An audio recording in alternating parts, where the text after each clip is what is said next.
Olá, amigos. Meu nome é Francisco Roned e nós vamos comentar a questão de número 91 do nosso simulado aberto. Então, nessa questão, nós temos uma tirinha que diz o seguinte: você está dizendo que nós humanos evoluímos do macaco?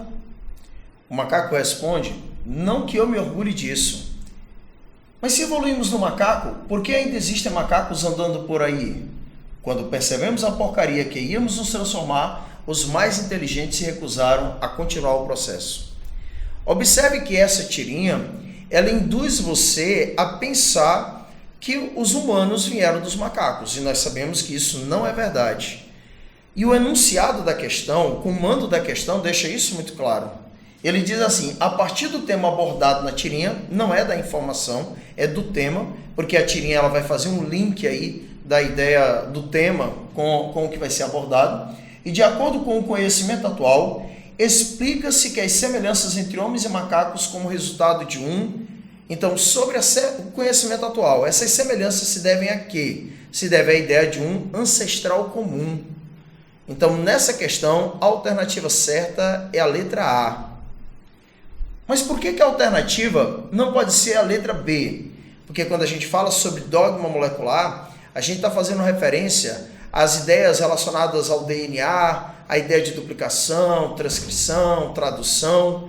Estamos fazendo referência às questões de dogma. O dogma ele é uma verdade que não é discutida. Oscilação genética. Oscilação genética também não é alternativa. Oscilação genética é a mesma coisa que deriva genética, que faz referência a uma seleção ao acaso, onde não ocorreu a seleção natural. Então, seria o caso, por exemplo, de um evento da natureza, um problema, uma catástrofe, um evento ecológico, onde por exemplo, no caso de um incêndio ele não vai matar quem está menos adaptado ou mais adaptado, ele vai matar quem está no lugar errado na hora errada. Então, essa seleção é o acaso, ela não preserva os mais adaptados.